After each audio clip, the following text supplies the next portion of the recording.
한성대학교에서 농활 온 우리 대학생 친구들 가급적이면 좀 앞으로 좀 나와주세요. 앞쪽으로. 그러면 좀 더 좋을 것 같아요. 뒤쪽에 어른들 좀 앉으시고, 우리 농활 온 학생 친구분들은 앞쪽으로 좀 나와주시면 좋을 것 같습니다. 네, 부탁드릴게요.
네, 반갑습니다. 잘 지내셨습니까? 네, 오늘 많이 무척 더우셨지요? 네, 그래도 아까 잠깐 비가 내리더니 조금은 덜 더워진 것 같은데, 그래도 내일은 또 더 덥다고 합니다.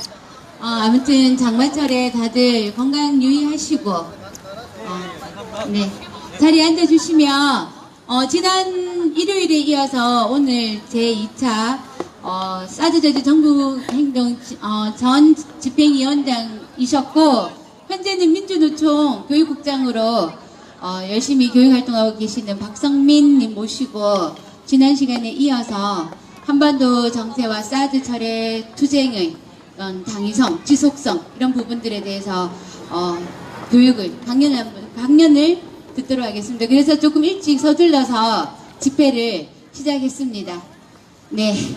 더위는 잠깐 내려놓으시고, 힘찬 구호로 683회 사드 배치 결사반대 김천시민 촛불 집회를 시작하도록 하겠습니다.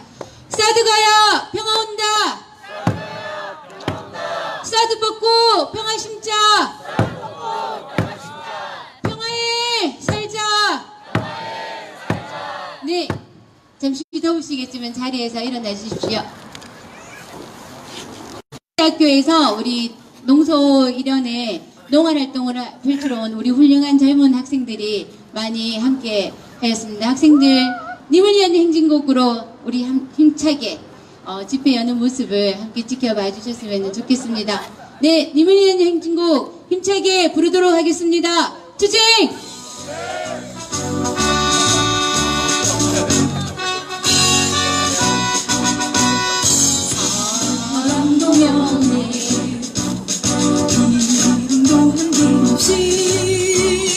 한평생 나가던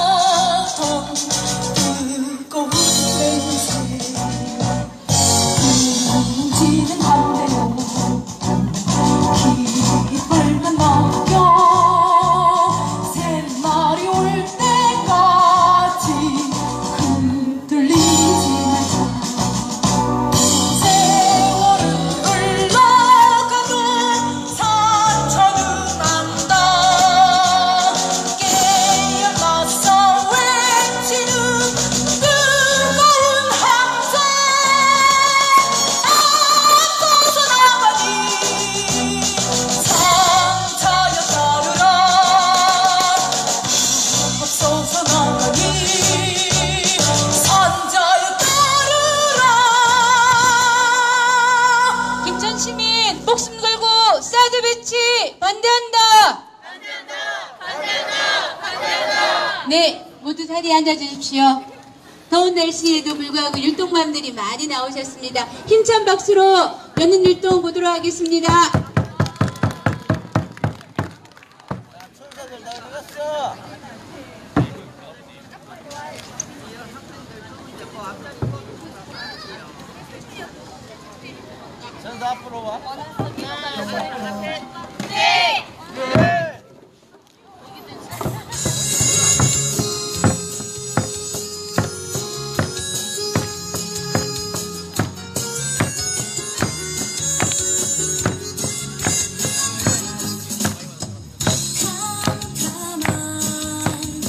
숲길을 걷듯 앞이 보이지 않는 삶에 지친 그대여 밤새 헤매일지라도 숲 사이로 아침은 온다. 그대 눈살 찌푸리며 한숨 짓지만 오늘도 축복받는 새 생명이 있고 아직 우리에겐 살같은 것들이 시작하는 연인들의 사랑도 있다. 그래 우리에게 희망은 있다. 그대 눈빛 빛나고 있는 아직 우리에게 희망은 있다. 그대 진실 살아있는 한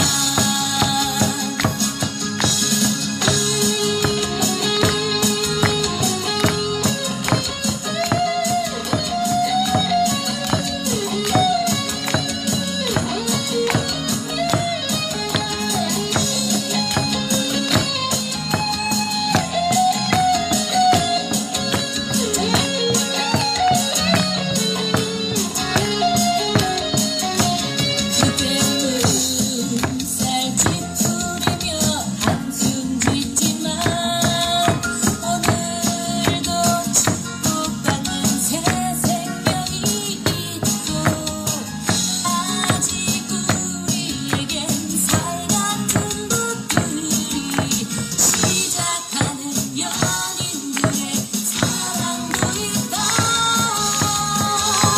그래 우리에게 희망은 있다.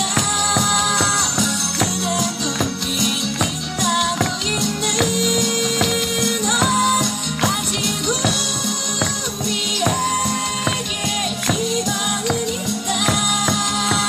그대 진실 살아있는 한 그래 우리에게 희망은 있다. 그대 눈빛 빛나고 있는 한 아직 우리에게 희망은 있다. 그대 진실 살아있는 한 그대 진실 살아있는 한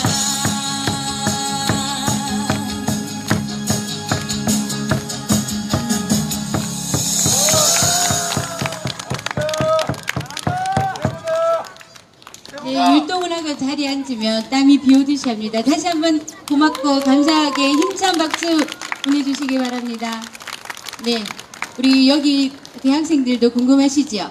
전쟁 무기 갖다 놓고 우리의 평화를 지켜주겠다고 거짓말 하길래 불법으로 갖다 놓고 그렇게 얘기하길래 우리는 무기로 평화를 지킬 수 없다. 그리고 여러분과 같은 젊은이들에게 평화로운 이 땅을 물려주기 위해서 우리 이렇게 김천 시민들이 680일 동안 하루도 빠지지 않고 이 시간이면 여기에 나와서 전쟁 무기 쏴드는 필요 없고 평화는 평화적 방법으로 지키겠다 이렇게 다들 외치고 계십니다. 한 번도 팔뚝질 해본 적 없으신 분들입니다. 하지만 680일 동안 이렇게 열심히 평화를 위해서 싸우다 보니까 이렇게 힘찬 팔뚝질도 나오고 이런 힘찬 율동도 나옵니다. 서울에 돌아가셔도 이곳 김천에서 이 많은 분들이 이 땅의 평화를 위해서 함께 늘 매일 저녁 이렇게 싸우고 계시다는 거 잊지 말아주시고 학업에도 열심히 그리고 건강에도 열심히 해주시기를 부탁드리겠습니다. 네, 네 지난 시간에 이어서 오늘 박성민 민주노총 교육국장님 앞으로 모시고 한반도 정세와 사드 철회 투쟁에 대한 이야기를 계속해서 듣도록 하겠습니다. 힘찬 박수로 모시겠습니다. 네. 저녁 드셨어요? 네. 지난번에는 2년 동안 저희가 이 광장에서 사드 철회 투쟁을 해왔던, 반대 투쟁을 해왔던 그 의미가 한국 사회를 어떻게 변화시키고 있고 어떤 의미가 있는지 이런 이야기를 같이 나왔습니다. 그래서 교육 끝나고 밤에 12시 넘어서 여기 기차 타러 왔는데 여기 사진은, 밤 사진은 이렇더라고요. 네, 이게 다 이제 철거하고 나면, 그래서 우리만 지키는 게 아니구나. 이 사드 반대 이 광장도 우리와 함께 2년 동안 지키고 있구나, 이런 생각을 했습니다. 오늘은 지난번보다 조금 우려되는 게 워낙 복잡해요. 양이 많고. 지난번에 최저임금 말씀도 드렸는데, 최저임금은 줬다가 뺐으면 나쁘잖아요. 그죠? 이거 안 돼! 이러고 싸우면 되는데, 이 사드 문제나 한반도 평화 문제는 70년 동안 이 한반도의 평화가 위협받아 왔고, 그렇기 때문에 훨씬 더 복잡하고 관련 당사국도 너무 많아요. 그리고 어떤 놈이 무슨 얘기했는지도 대단히 중요하고 막 이래서 굉장히 복잡합니다. 그래서 하여튼 오늘 장면은 다 신문 기사예요. 그래서 내용을 읽으려고 하시지 말고 제목만 보시면 돼요. 내용까지 읽으려고 하면 이제 안 됩니다. 그래서 할 거고, 시작하기 전에 그냥 재밌는 얘기 하나 하면, 옛날에 왕이 있었대요. 왕이 신하들한테, 야, 백성들한테 경제에 대해서 좀 공부를 시키고 가르쳐야 될 것 같으니까 책을 한번, 공부를 한번 하게 써봐라 이랬는데, 신하들이 막 열심히 해가지고 책을 한 권 딱 내놨어요. 그 왕이 한참 보다가, 야, 너 같으면 먹고 살기 힘든데 이거 누가 읽겠냐, 이거 줄여 이래갖고, 한 장으로 줄여봐 이래갖고 이제 한 장으로 또 해갖고 신하들이 줄였대요. 한 장을 딱 보더니, 야, 이것도 안 읽는다, 이거 한 줄로 줄여 이래갖고, 그때 나온 얘기가 뭔지 아세요? 모든 백성한테 이걸로 가르쳐라, 이렇게 했던 게, 세상에 공짜는 없다. 네. 그렇게 내가 왕처럼 줄일 능력이 안 돼가지고 오늘 하여튼 강의 빨리 진행할 겁니다. 자, 광고도 하나. 이번 주 일요일 날, 아까 낮에 와보니까 이렇게 프랭카드 걸려 있었는데, 일요일 날, 뭐야 이게, 음악제예요, 뭐야, 문화제예요? 일요일 날, 일요일 날, 이 광장 촛불은 이런 문화제, 그리고 최용정 교무님 나오시고 이렇게 해서 합니다. 아시겠죠? 네. 오늘 할 얘기는 한반도 평화. 지난번에 우리가 먹고 살기도 참 힘든 세상에, 그리고 그런 조건에 저희가 살고 있는데, 이 평화를 위협하는 사드 문제 어떻게 할 거냐, 이런 얘기를 오늘 하기로 했고,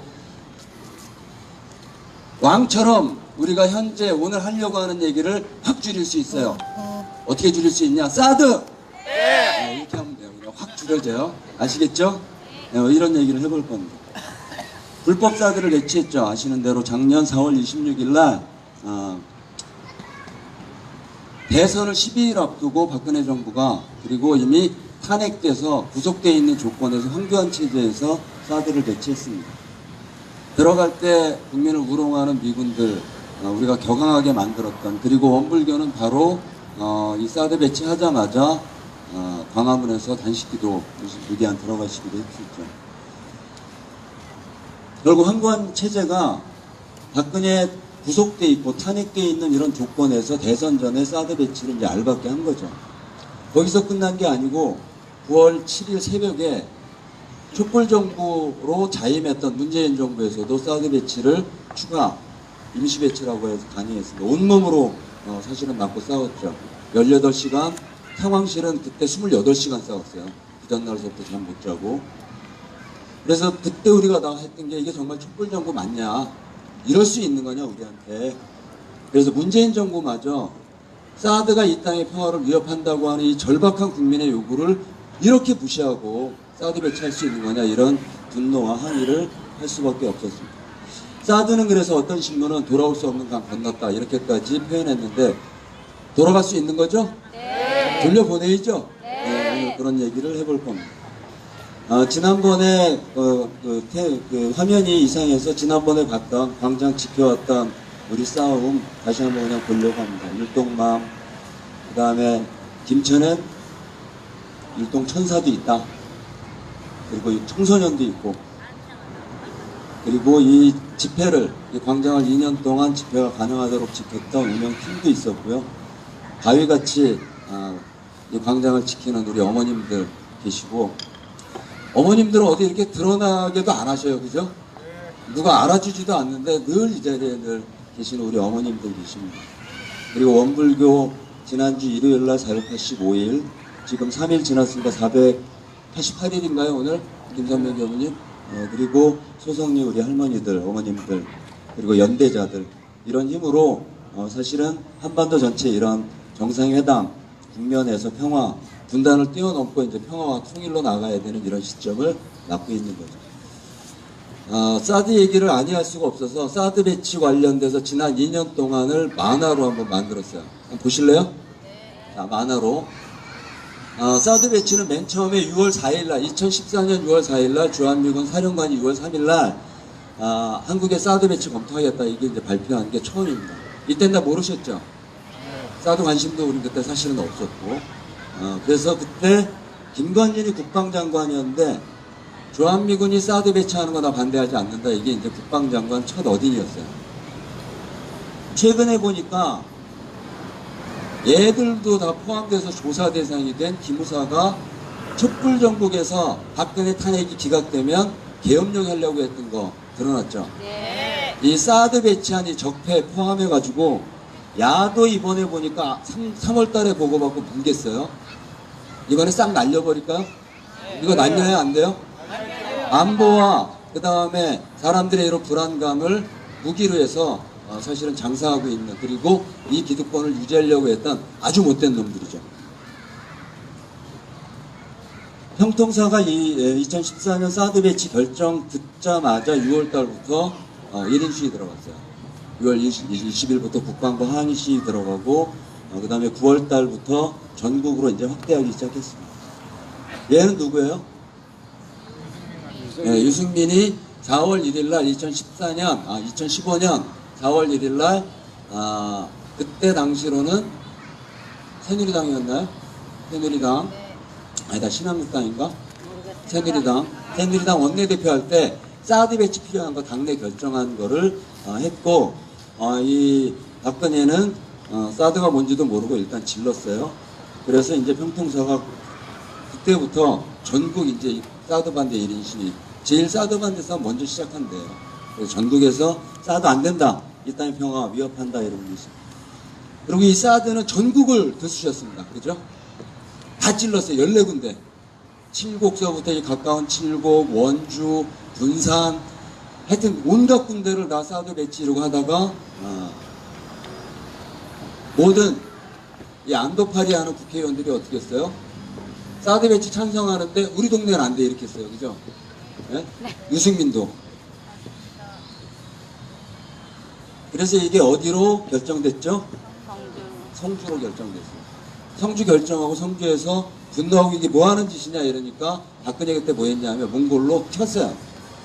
결정하고 난 다음에 튀고 막 쟁점 생기고 난 다음에 성주 막 싸움 들어가고 이러고 난 다음에 이걸 근거로 사드 기정사실화 된 거지, 이러고 이제 한 게 2016년이죠. 그때 신문에 가장 많이 났던 것 중에 하나가 성주에 사드 배치하고 나니까 박근혜 사진 다 붙어있던 노인, 회관 이런 데 다 띄었어요. 이게 뭐 하는 짓이고 이라고 다 띄기도 하고 이랬습니다. 결국 한국 정부가 국민들의 요구, 절실한 바람 이런 것들을 무시하고 하는 방식은 제주에서도 10년 전에, 그 다음에 밀양 송전탑도, 그 다음에 세월호 밟고 사드까지 이렇게 하는 일방통행 방식의 이런 결정들을 하고 있는 거예요. 초기에 그래서 성주에서 대한민국 어디에도 사드는 필요 없다, 이렇게 싸웠던 거 기억나시죠? 바로 나온 게 색깔론이에요. 지난번에 얘기한 대로 이 안보, 정전체제의 근거에서 어떻게 해요? 이 땅을 어떻게 통치해왔어요? 기득권 세력이 친일파부터 그걸 등에 업고 미군정에 등에 업고 이승만 이후에 박정희 군부 독재 정권을 거치면서 이들이 권력을 유지해왔던 유일한 힘은 분단 문제였고, 그 다음에 그거에 기초한 안보 문제였죠. 그래서 사드 반대하는 걸 다 뭐라 그랬어요? 국익과 안보에 반대하는 것들 다 뭐라 그랬어요? 빨갱이, 이렇게 이제 하는 거예요. 여전히 지금 대한문 쌍차 싸우는데 여전히 보수단체 가서 빨갱이라 그래요. 그래서 지난번 얘기는 이런 문제를 빨리 극복해야 된다 이런 얘기를 같이 해봤습니다. 사드를 그래서 어떻게 할 거냐. 워낙 성주가 반대를 강하게 하니까 수건 돌리게 하다가 제3후보지를 하면서 이제 이쪽 성산포대에서 이쪽 골프장으로 옮겨오게 되는 겁니다. 그래서 김천이 2016년 8월 20일부터 축구를 시작한 거죠. 네, 공원에서. 박근혜가 그랬어요.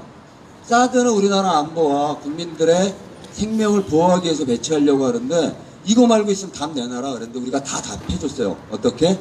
사드 배치하지 않고 남과 북이 힘을 합쳐서 평화를 이루는 평화협정 체결하고 이런 방식은 사드 필요 없다 이렇게 얘기했어요. 그게 정답이죠. 근데 그래서 박근혜가 이런 얘기에 대해서 많은 국민들이 그때 박근혜가 했던 유명한 얘기가 이 안보 불안 때문에 잠이 안 온다 그래서 제발 잠 주무시라 했어요 우리가. 당신 때문에 우리가 잠을 못 자겠다. 자라 제발. 그리고 이제 중국한테는 맞기 시작했죠. 중국한테 두들겨 맞기 시작했고. 그래서 결국은 사드는 북핵 문제가 아니고 미국이 원해서 한 거라고 하는 걸 본인들도 얘기할 정도로 사드의 효용성이나 문제가 있는 걸 드러나기 시작한 겁니다. 박근혜 때 외교 안보 라인, 국방부, 한민국 뭐 더 얘기할 필요 없죠. 그 다음에 윤병세 사드 배치 결정한 날 어디 갔어요? 백화점. 네, 백화점. 뭐 하러요? 바지.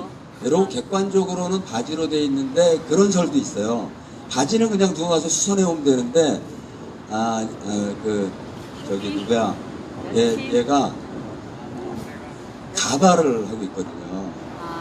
그래서 가발은 본인이 가야 되잖아. 가발 고치러 간 거다 이런 설도 아주 유력합니다.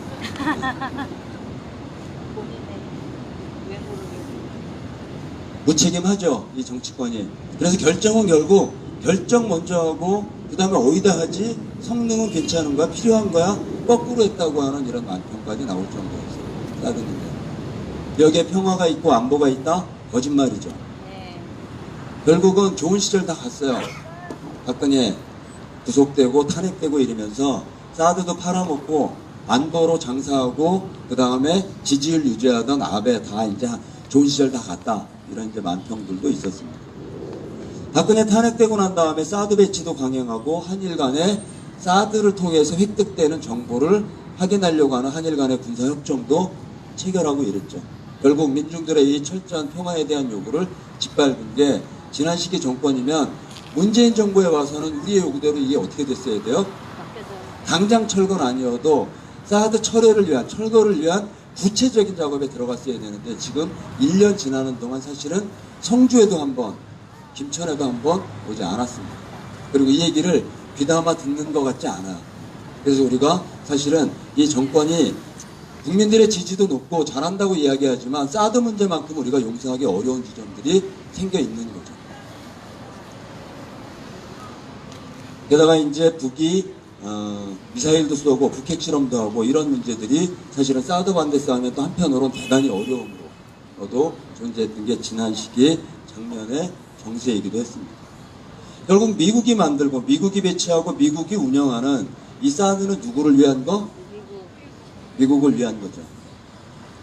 결국은 중국을 봉쇄하려고 하는 미국의 동북아 지역에서 특히 한반도 지역에서의 전략이 사드를 배치한 거고 이 사드는 우리의 평화 안보를 지켜주는 것 아니다? 아니다. 이건 이미 우리가 다 몸으로 내용으로 다 확인했던 내용 만화로 한번 좀 봤습니다. 결국 미국이 사드 비용 1조 3천억 내라 작년 4월 28일 날 배치 강행하고 난 다음에 바로 트럼프가 돈 내라 그랬죠. 이 비용 모든 거를 사실은 이제 한국민이 부담하게 되는 이런 문제이기 때문에 사드는 나가지 않으면 안 되는 지금 문제가 된 거죠. 중국의 어마어마한 보복 받아서 사실은 롯데 같은 경우는 중국에서 1조 이상 손해보고 결국 롯데마트가 철수하고 뭐 이런 일들을 겪기도 한 겁니다. 정부는 그랬어요. 한겨레이 특히 중국이 보복 못할 거다라고 얘기했는데 다 거짓말이었죠. 결국 작년에 12월 달에 한중 간에 정상회담 하면서 일정하게 봉합한 것 같지만 사드 문제는 여전히 중국의 주요한 철의 요구, 철거 요구가 있는 이런 상황입니다. 문재인 정부가 들어서고 난 다음에 사드 문제 관련해서 박근혜와 다르지 않은 이런 모습들을 우리가 봤죠. 국회 비준하겠다고 하는 민주당 내에서 그쪽으로 가면 안 된다 이렇게 방향을 틀기도 하고, 아마 우리를 가장 실망시켰던 문재인 정부의 태도, 사드에 대한 태도가 2만 평 하나로 다 얘기할 수 있는 거 아닌가 싶어요. 작년에 서주석 국방차관이 와서 사실은 실효성 없는 실질적인 문제 해결에 대한 답을 안 하고 난 다음에 한겨레 신문에 놨던 만평인데, 사드 반대하고 있는 주민들 사실은 이제 무마시키는 이런 이제 만평이 나오기도 했습니다. 그래도 어떻게 해요?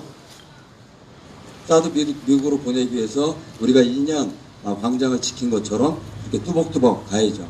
그래서 뚜벅뚜벅 옷도 많이 입고 계시잖아요. 네? 못 보세요. 우리 선명 교무님도 백창홍 목사님도 다 이렇게 뚜벅뚜벅 옷을.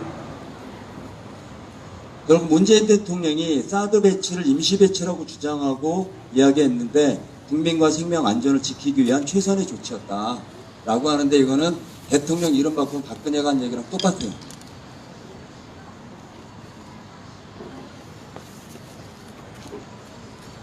대선 전에 얘기했던 것과 대선이 되고 난 다음에 거지. 결국 사드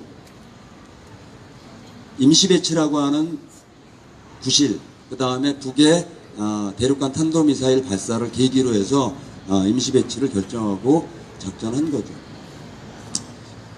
그래서 작년 그리고 올해 봄에 4월 23일 날 다시 사드 공사를 위한 주민들을 또 대체할 때처럼 또 강제 진압하고 집어넣었던, 이게 이제 현재까지의 모습 아닌가 싶습니다. 영상 하나 보고 그 다음 얘기 이어갈게요.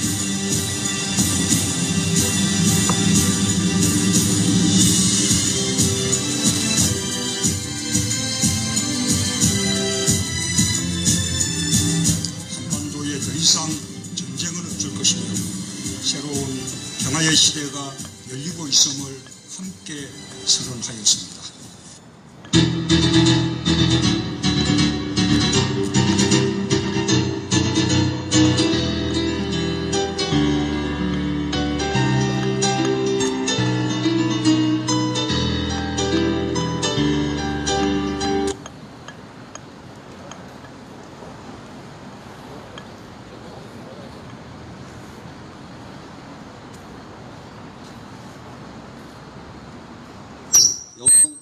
조금 이상해서 그냥 영상 직접 봐야 될 것 같은데요.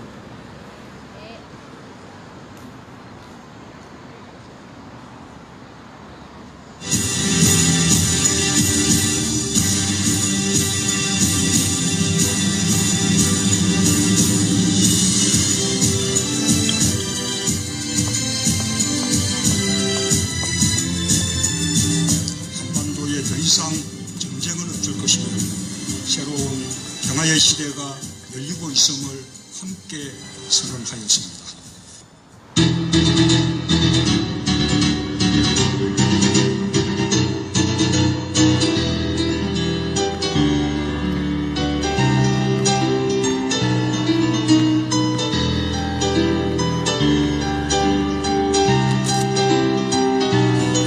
함정선언 비행을 조속히 밀고 나가는 것이 앞으로 북남 관계의 전도를 열어나가는 데서 획기적인 전환적 계기로 된다는 것을 쌍방 당국이 다시금 인식을 했습니다.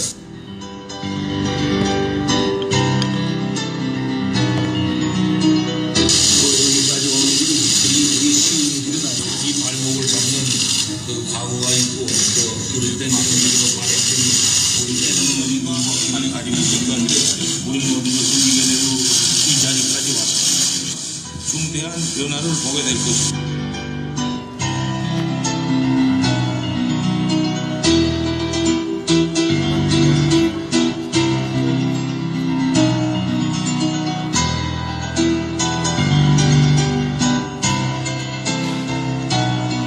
Yeah, we've done exercises for a long period of time working with South Korea.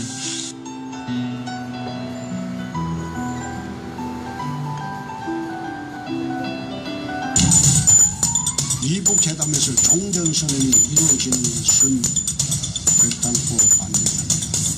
주한미군 감축이나 철수 문제 역시 결코 협상 테이블에 올려서는 안 됩니다. 볼턴 보좌관의 리비아 모델 언급은 결국 북미 정상회담을 자초시키려 했다는 뜻입니다.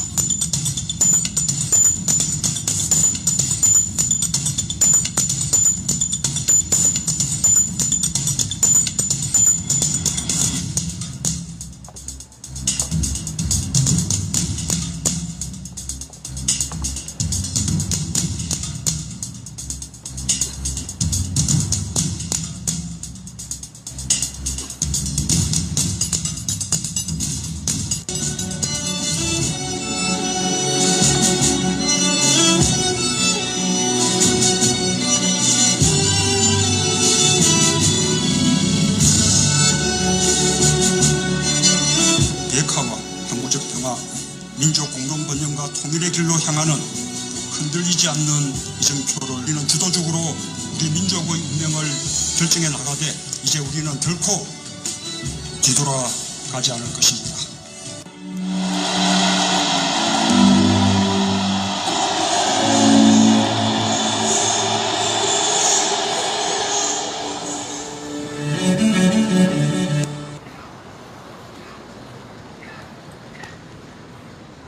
오늘 강의하려고 하는 내용 전반 그냥 영상으로 한번 형통사에서 만든 영상인데 제가 좀 편집해가지고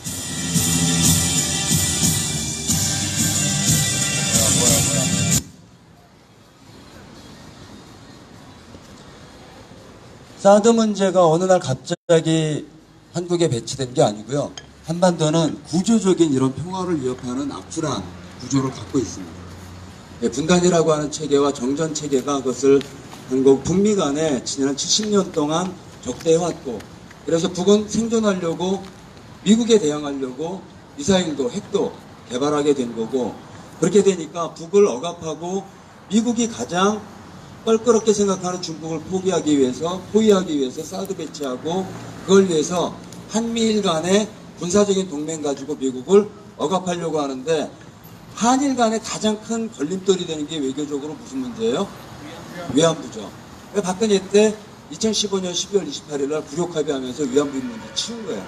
그리고 사드 배치하고 협정 맺고 이렇게 하면서 중국과 미국 간의 대결, 북과 미국 간의 대결, 남북 간의 대결, 이런 것들이 끊임없이 한반도의 평화를 위협하는 구조로 지난 70년 동안, 그리고 짧게는 북핵 문제를 중심으로 보면 지난 20, 30년 동안 한반도의 평화를 위협해왔던 거죠. 그래서 한반도에 사드가 상륙되고 굉장히 많은 사람들이 한반도에서 작년만 해도 전쟁 나는 거 아니냐 이랬었어요. 소성리에 굉장히 많은 외신들이 들어와요. 그 120명밖에 안 사는 시골 동네에. 그래서 왜 들어오냐고 물어보면 외국에서는 한반도에 사드 배치되고 전쟁 날 거라고 하는 위험이 감지되고 그렇게 위험하게 생각되기 때문에 가장 현장인 소성리에 와서 우리 취재한다 얘기하는데 와서 놀래는 게 있어요, 이 기자들이. 네? 어쩌면 대한민국 사람들이 태평하냐는 거예요. 네? 외국에서는 한반도 전쟁 날 것 같아서 다 불안해하는데 어쩌면 한반도는 이렇게 태평 천국이냐는 거예요. 그래서 우리는 70년 동안 겪어서 아마 못 느끼나 보다. 뭐 이런 공감대인데 이걸 뛰어넘은 게 올해 평창이죠. 1월 1일 날 김정은 위원장이 신년사 통해서 평창 참가하겠다고 하고, 그래서 평창에서 계기로 지금과 같은 한반도 평화정세가 열리기 시작한 겁니다. 지금 화면에서 보시는 장면은 작년 11월 13일 날 유엔에서 한반도 휴전결의안을 결정한 게 있어요. 휴전결의안이라고 하는 건 뭐예요? 한반도가 어떤 상태다? 전쟁 상태다. 그래서 올림픽 하는 기간 동안 패럴림픽이 있는 3월 25일까지 한반도 휴전결의안을 유엔에서 157개국이 특별 결의를 하는 것도 해요. 그 정도로 한반도의 상태는 이미 남북의 문제, 북미 간의 문제를 뛰어넘어서 전 세계적인 문제로 한반도가 평화가 실현되는 건 마지막 남은 전 세계의 마지막 냉전구도 해체라고 하는 이런 요구까지 되어 있는 이런 상황이죠. 그래서 아까 판문점 선언의 내용은 보셨으니까 이 역사적인 4월 27일 선언이 있었고, 이건 양주에 있는 이 판문점 세트장인데 여기에 많은 사람들이 가서 패러디돼요. 우리도 넣어보자 까짓 거. 이 50cm 이 콘크리트 벽이 지난 70년 동안 못 넘겠는데 양 정상이 이거를 그냥 뛰어넘었어요. 한 방에. 얼마든지 넘을 수 있다. 우리들이 힘을 합치면 이런 거를 보여줬던 거고 많은 사람들이 이제야말로 평화가 돼야 된다. 그런 마음을 담은 판문점 선언의 내용은 남북의 정상이 인젠 전쟁은 안 돼. 이거를 선언한 거죠. 물론 국제법적으로 한국전쟁이 많은 나라들이 참가했던 국제전쟁이기 때문에 해당 당사자인 중국도 미국도 여기에 함께 동참해야 되지만 적어도 직접적인 당사자인 남과 북은 어떻게 전쟁은 안 한다. 종전선언을 한 거죠. 그래서 지금 북미 회담에서 종전선언을 넣는 이런 문제가 중요한 이슈로 되어 있는 겁니다. 그리고 그동안 쟁점이 되었던 국제사회에서 쟁점이 되었던 완전한 비핵화 그리고 그것을 해결하면서 이젠 번영과 자주와 통일로 나가자고 하는 이런 합의들을 한반도 남북이 판문점 선언을 통해서 밝힌 겁니다. 이미 김정은 위원장이 와서 판문점 내려와서 이 서명할 때 그런 거를 암시했죠. 새로운 역사는 이제부터 평화의 시대 역사의 출발점에서 새로운 역사를 쓰자. 우리는 이제 갈등과 대결이 아닌 새로운 역사를 쓰자. 이게 이제 판문점 선언의 내용입니다. 그래 평창을 지나서 3월 5일 날 방북하고 그 다음에 3월 7일 날 미국 방북해서 트럼프한테 김정은의 구두 친서를 전달하고 그 다음에 이제 북미회담으로 가기로 했는데 중간에 3월 26일 날 북과 중국이 먼저 이제 만나고 역사적인 4월 27일 판문점 선언 6.12 이게 이제 남북 간에 했던 합의 사항입니다. 세계적인 북미 회담이라고 얘기해요. 왜 세계적인 걸까? 2차 세계대전이 끝나고 전 세계는 소련과 미국을 중심으로 해서 이른바 냉전 체계로 해서 양진영으로 쫙 갈라지죠. 그죠? 이게 이제 해결돼 가는 과정에 몇 가지의 중요한 만남들이 있어요. 71년에 닉슨과 마오가 만나는 중국과 미국 간의 만남. 이게 세계적인 만남 중에 하나입니다.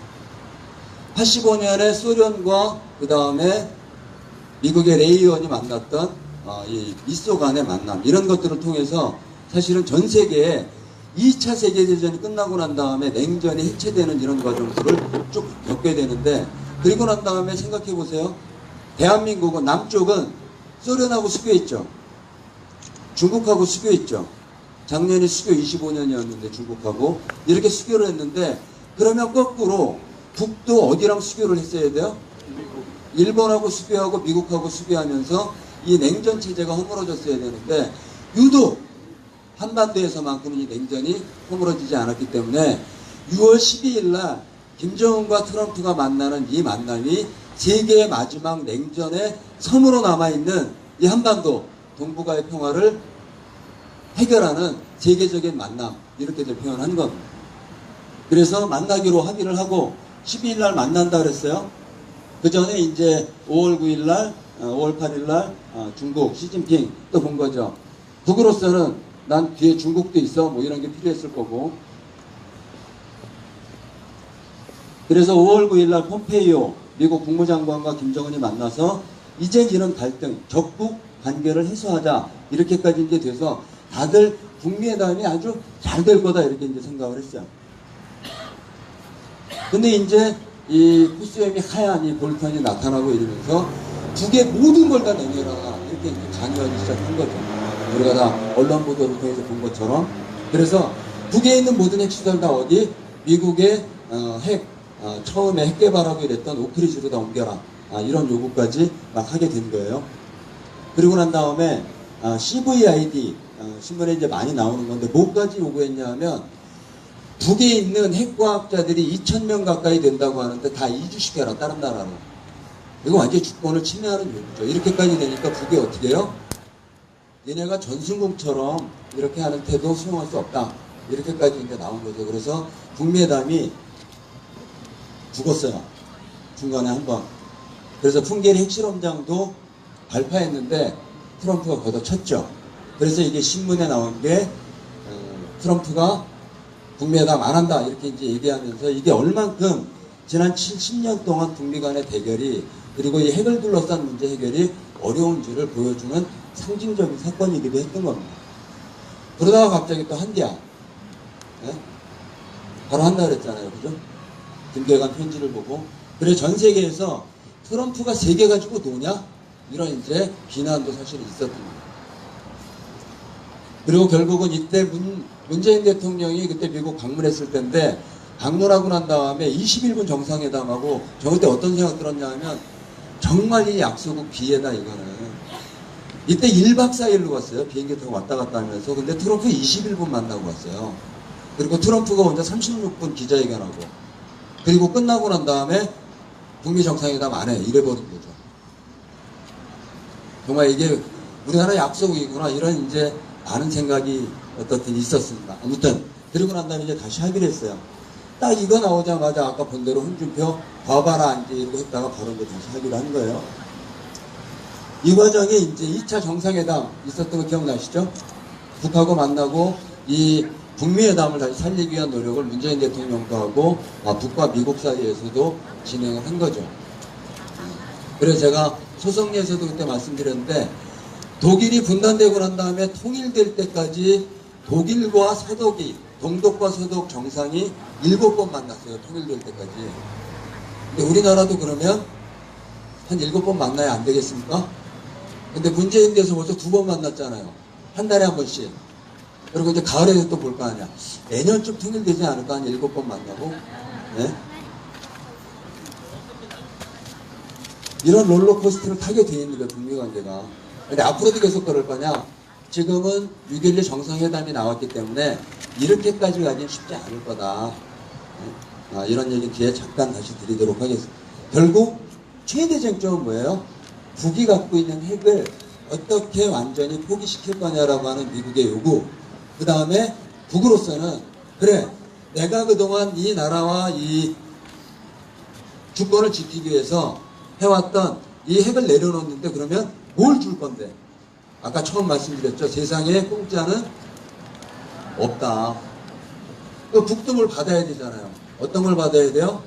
체제 보장, 그 다음에 미국이 절대 앞으로 핵을 동원해서 북을 침략하지 않겠다고 하는 약속, 한반도에 있는 핵 전략 자산들이 다 나갈 것, 그 다음에 북미 간의 수교를 불가침 조약 이런 것들이 북으로서는 그 다음 그게 되면 경제 개방은 되겠죠. 이런 요구들이 부딪히고 있는 게 현재 북미 간의 이 협상을 어렵게 하는 지점들입니다. 세계회담 막이 올랐죠.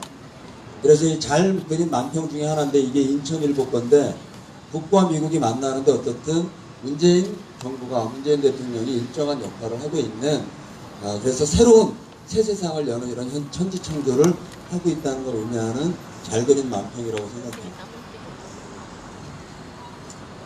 그래서 싱가포르 선언이 있는 6월 12일 날 경향신문은 이렇게 빈난으로 냈어요. 여기에 뭐를 담을 거냐 북미 정상이 도대체. 그래서 그날 오후에 4시 5시쯤에 북미 공동선언 내용이 나왔습니다. 글씨가 작아서 좀 키워보면 첫 번째, 미국과 북한은 새로운 북미 관계를 수립한다. 예전의 적대 군가를 청산한다는 거예요. 새로운. 그래서 김정은 위원장 얘기한 대로 어떻게 전 세계는 이제 앞으로 새로운 세상을 보게 될 거다. 이렇게까지 얘기한 거죠. 두 번째, 한반도에서 지속적이고 안정적인 평화체제 수립을 위해서 북미가 노력한다. 이거는 남북 정상이 만나서 얘기했던 한반도에 더 이상 전쟁은 안 돼. 이거를 함께 포함하는 이런 이야기로 이해하시면 될 거예요.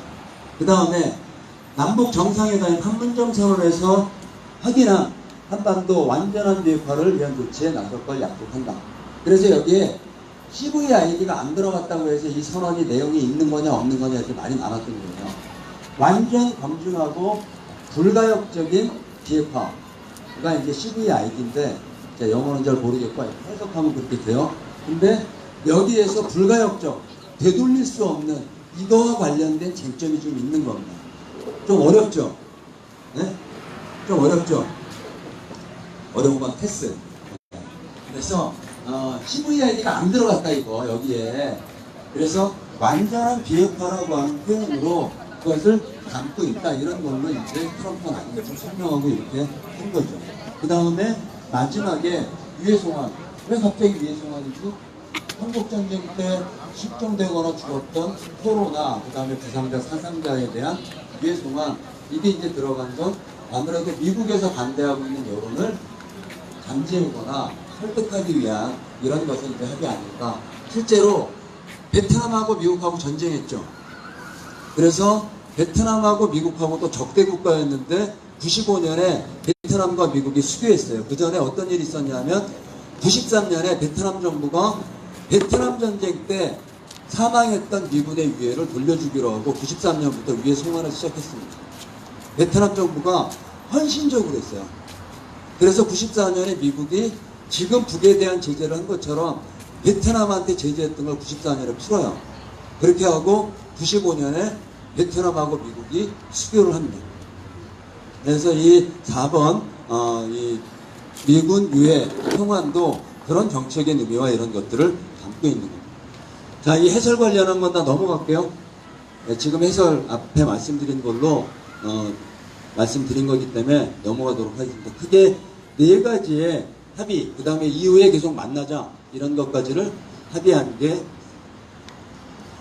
북미 간의 공방은 너무나 오래된 거예요. 70년이 된 겁니다. 50년 전쟁을 치르고 난 다음에 그 다음에 68년 플레브로 사건도 터지고 그 다음에 우리가 학교 다닐 때 늘 반공으로 들었던 78년 도끼 만행 사건, 판문점 이런 이야기도 듣고 이게 다 북미 간 76년 이게 이제 북미 간의 계속 대결사죠. 92년부터 94년까지는 1차 핵위기가요. 북이 핵을 개발한데 이래갖고 이제 북과 미국이 대립하다가 94년에 제네바에서 북핵 문제를 해결하기 위한 이런 합의를 하면서 일단 넘어갑니다. 그러다가 2000년대 들어와서는 2000년 10월 12일 날 북과 미국 사이에 조미 공동 커뮤니케 이번에 합의한 것보다 훨씬 더 많은 내용을 담고 있는 북미 간의 관계 개선에 대한 합의까지 해요. 그 다음에 이때가 클린턴 정부 마지막 때였어요. 그리고 2001년에 2000년 말에 부시가 되고 난 다음에 2001년 1월 달에 북을 어떻게 지목해요? 전 세계의 악의 축. 이러면서 이제 북미 관계 깨지는 거죠. 이런 이제 부침들을 계속 겪게 되는 겁니다. 겪게 되고 이제 지금 최근까지 북이 2006년에 1차 핵실험을 하고 지금까지 6차 핵실험을 하고 북미 간의 극한 대결로 전쟁 일보 직전으로 어느 정도까지냐면 나한테 내 책상에 핵弹추가했는 거를 트럼프는 잊지 마 이랬어요. 그죠? 그랬더니 트럼프가 뭐라 그랬어요? 야, 씨, 나는 더 큰 거 있어. 그랬어요. 실제로 트럼프가 그때 단추 눌렀다는 거 아니에요. 백악관의 책상에. 그랬더니 뭐가 들어온 줄 아세요? 콜라가 들어왔어요. 콜라. 트럼프가 워낙 콜라를 좋아해가지고 그 집무실에 단추 누르면 콜라가 이렇게 들어온대요. 그래갖고 그때 그 단추 누르고 사람들이 북미 간에 막 공방할 때에서 깜짝 놀랐다는 거 아니에요. 정말 핵단추 누른 줄 알고. 근데 콜라가 대량됐다는 조선일보에 한번 기사가 났더라고요. 이후에는 그럼 어떻게 될 거냐. 이후에는 결국은 이 완전 검증한 불가역적인 그 다음에 이건 좀 바뀌었어요. 최근에 폼페이오가 이번에 올라가서 한 건 FFVD 이렇게 해서 I가 빠졌어요. 불가역적이 빠졌어요. 그래서 어떻게 최종적이고 누구나 확인할 수 있는 이런 비핵화 이런 걸로 북의 요구가 일부 수용된 걸로 확인됩니다. 그 다음에 북으로서는 체제 안전 즉 종전을 선언하고 북으로서 핵능력을 동결하고 결국은 북미 수교 평화협정 이렇게까지 나갈 이런 것들을 하게 될 거다. 가장 이제 어렵죠. 이게 왜 이렇게 어려운 거냐면 북은 핵을 무기로 이 지배 권력을 구축해왔던 이런 나라인데 다른 나라들이 핵을 갖기 시작하면 이게 안 되는 거예요. 근데 어떻게 해요? 다른 나라들이 핵을 개발하고 갖는 거를 다 통제하고 억제하는데 굉장히 많은 나라들이 북과 이거를 미국과 했어요. 리비아는 2003년부터 리비아는 북처럼 핵을 개발하지도 않은 나라였는데 전체적으로 3년 걸렸어요. 3년. 1차, 2차 거치고 3차까지 해서. 그리고 난 다음에 지금 북이 핵을 내려놓겠다고 하니까 미국이 뭐까지 얘기하냐면 특히 이제 볼턴 중심으로 강경파들이 이라크를 사찰할 때 주석군까지 뒤졌거든요. 그것까지 하겠다는 거예요. 근데 불법이에요.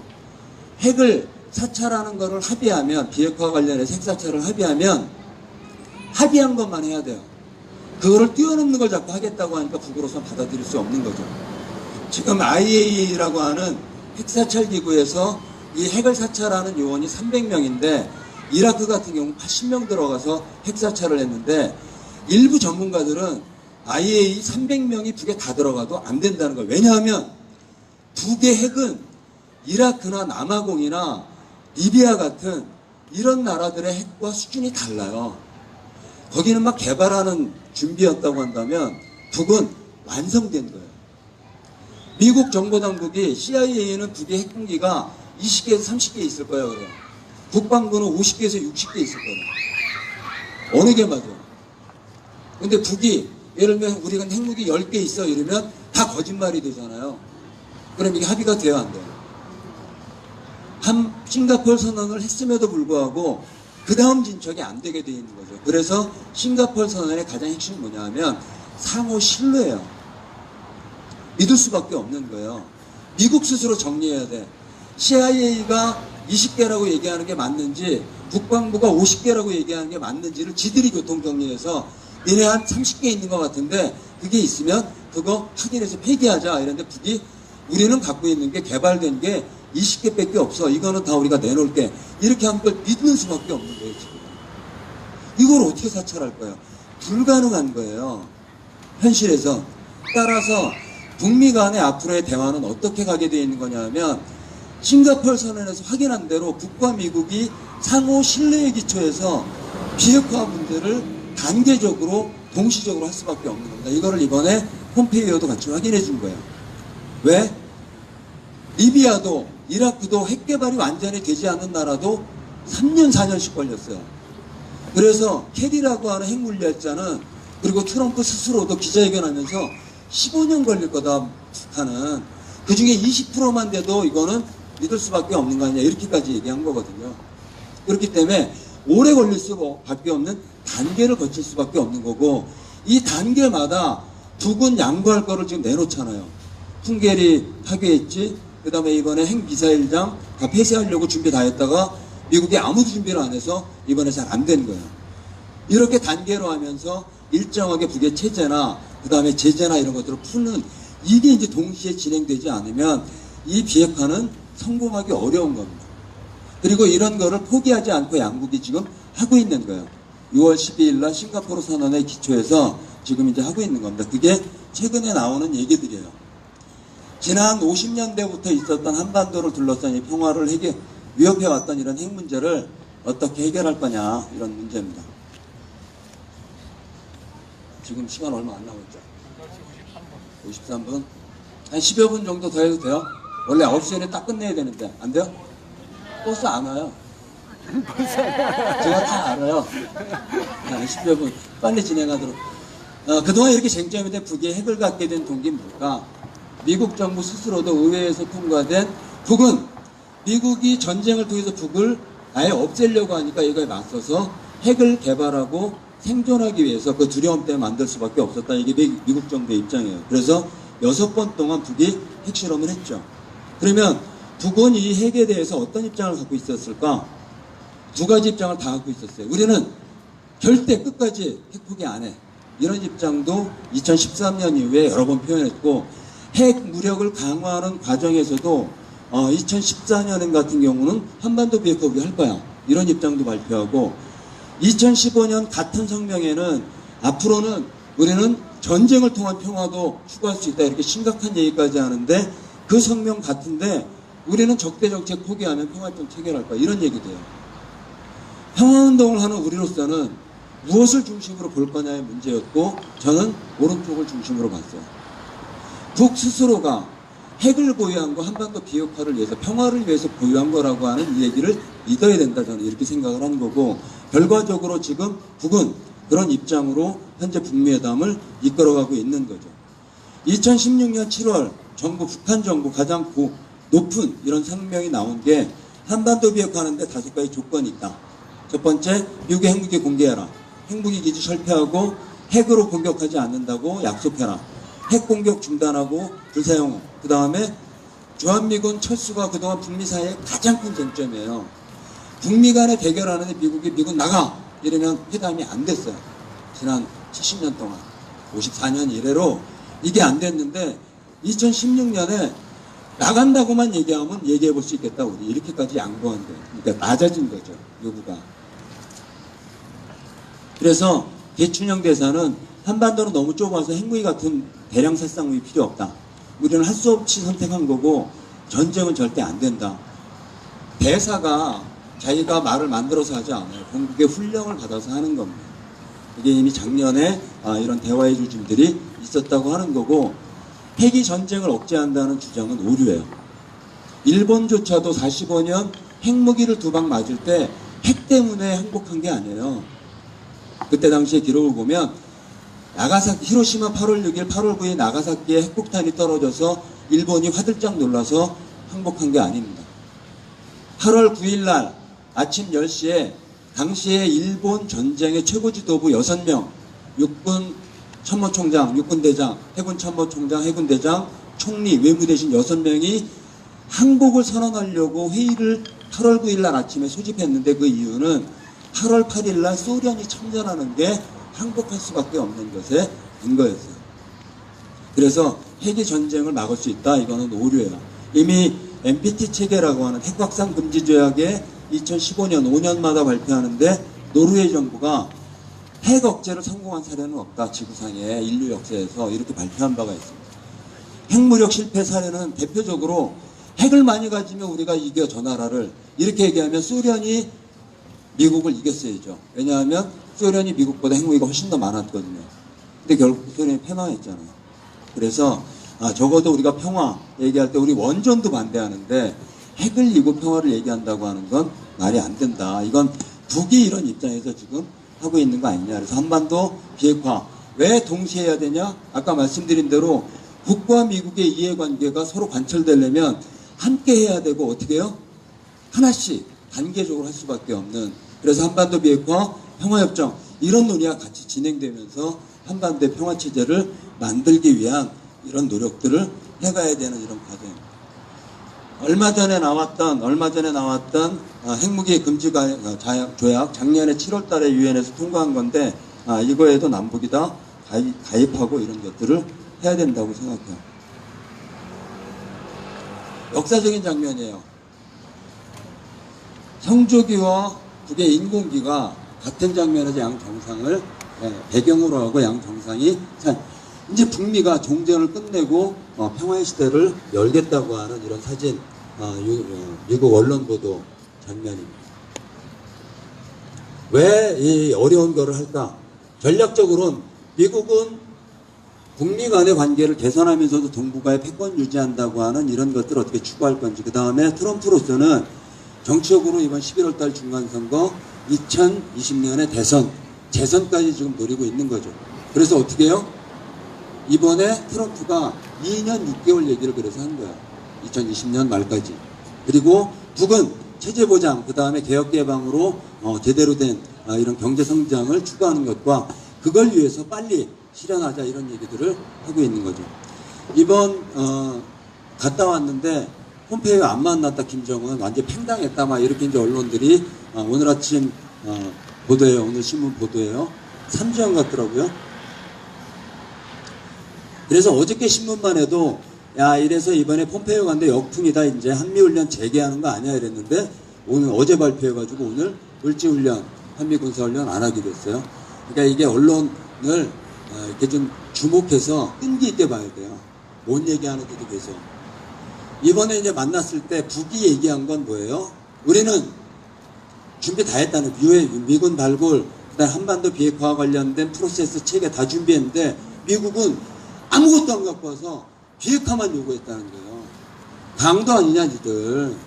내가 내놓으면 당신들도 내놔야지. 이게 폼페이오 이번에 오고 난 다음에 북의 외무부 성명이에요. 내용.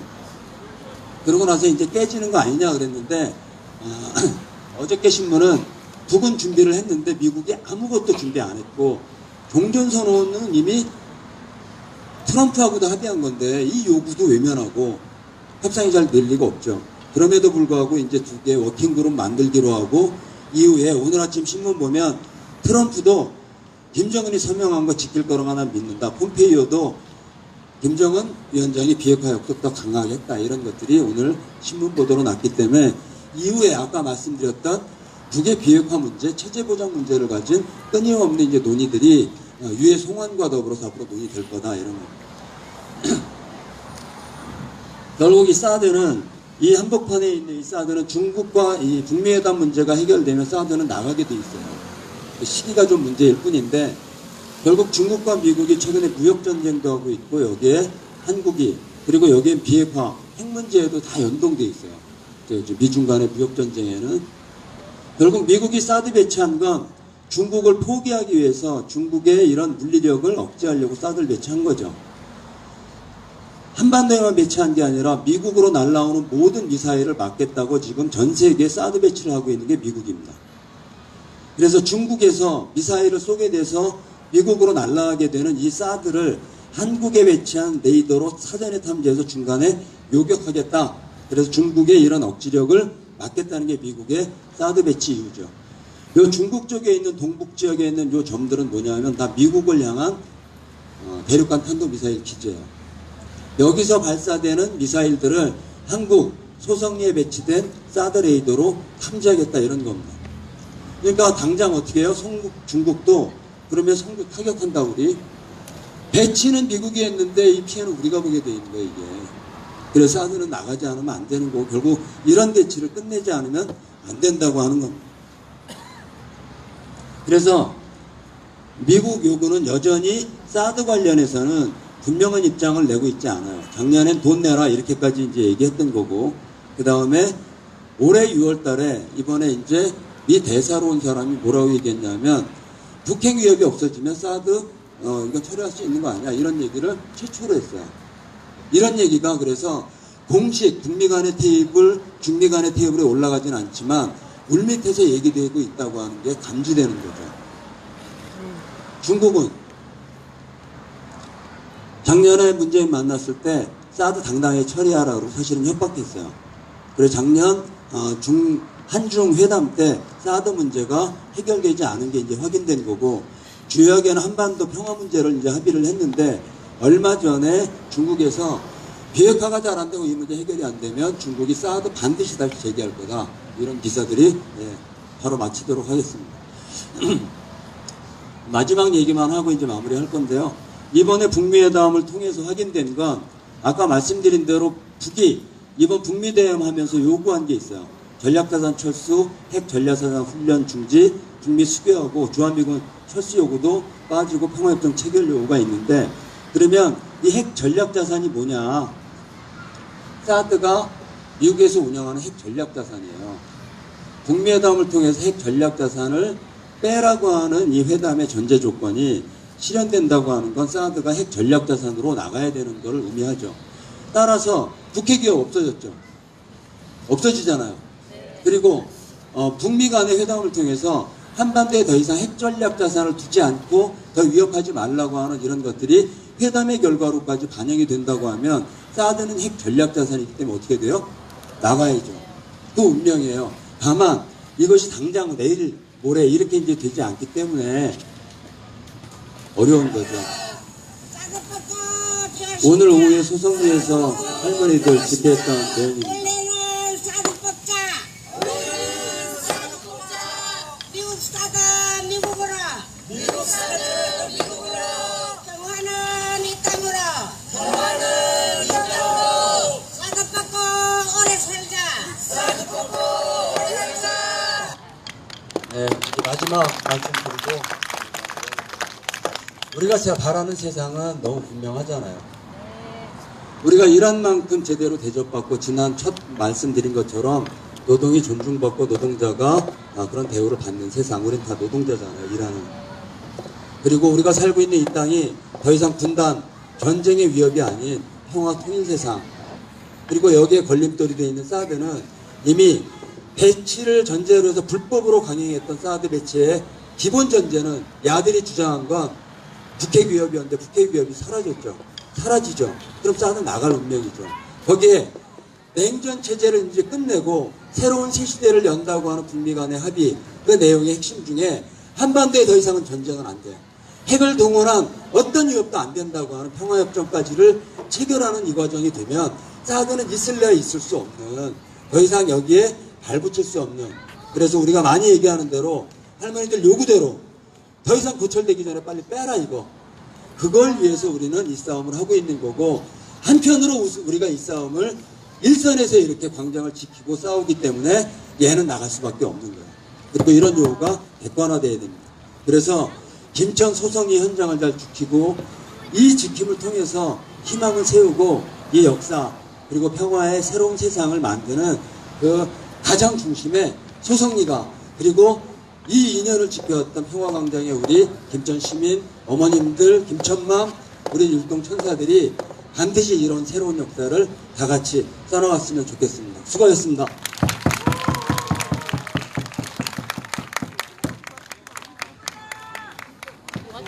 네, 공부 잘하셨습니까? 시험은 한 2주 있다가 시험 치겠습니다.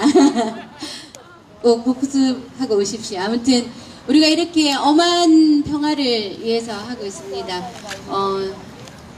이렇게 훌륭한 투쟁을 하고 있습니다. 그런 부분들을 내용적으로 힘차게 채워주신 민주노총 박성민 교육국장님께 힘찬 박수로 감사 인사 전해주십시오. 네. 아무튼 북한이 핵을 폐기하고 그리고 한반도의 평화에 힘찬 발걸음을 딛기 위해서는 북한을 믿어줘야 되겠죠. 네, 북한을 핵 폐기 그리고 체제 보장 그리고 남한과 북한이 우리끼리 손잡고 잘 살아보자 이런 마음으로 북한을 끊임없이 우리는 너희들을 믿는다라는 그런 마음들을 보내주는 것이 이 땅에 평화를, 정말 진정한 평화를 하루빨리 가져오기 위한 하나의 힘이 되지 않을까 하는 생각들을 저는 강연을 들으면서 해봤습니다. 아무튼 오늘 너무나 귀한 시간이 되었고 다들 마음속에 자랑과 뿌듯함을 가지고 집으로 돌아가셔도 될 것 같습니다. 시간이 조금 늦었지만 우리 대학생들에게 우리 율동맘들이 행복합니다. 율동을 선물해 드릴 수 있도록 하겠습니다. 율동맘 힘찬 박수로 모시겠습니다.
익숙해짐보다 고마움이 더해요. 그댈 위해 살아가는 나의 하루.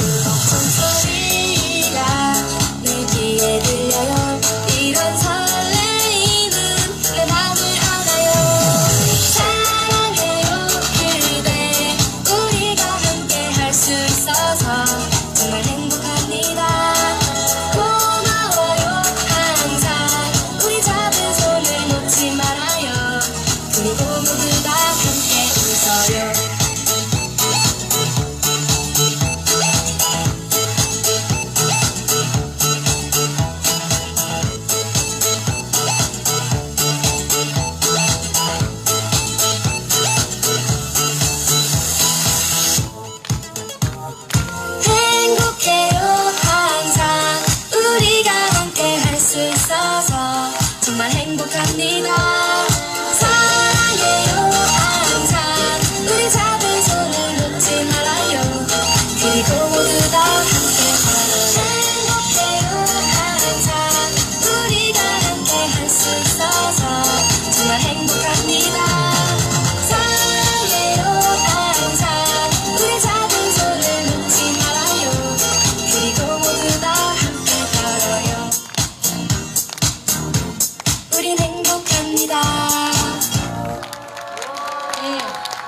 공부한 덕분에 더욱 행복해지셨죠. 다음 주 일요일은 정년과 함께하는, 그리고 우리 최용정 교무님 음반 오늘은 행복해요와 함께하는 음악회를 7시 30분부터 갖겠습니다. 30분 일찍 서둘러서 나와주시면 고맙겠습니다. 네, 카풀을 이용하시는 분들 30분 일찍 서둘러서 준비해 주시기 바랍니다. 전쟁을 끝내자! 평화에 살자! 통일로 가자! 네, 수고하셨습니다. 안녕히 돌아가십시오. 주제! 따뜻하고 평화로운 주제!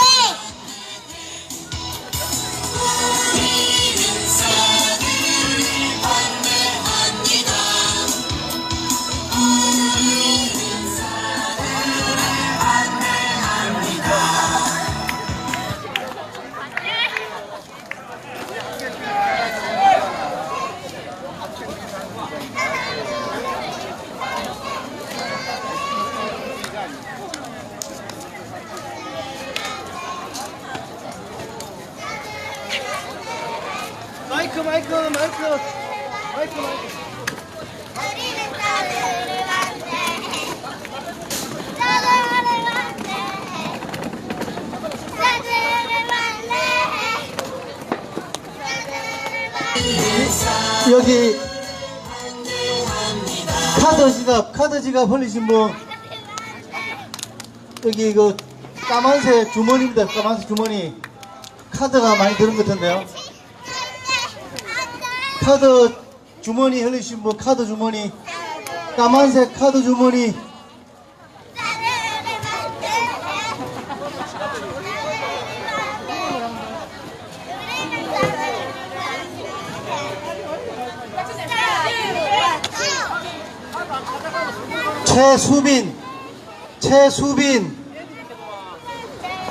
최수빈 없어요?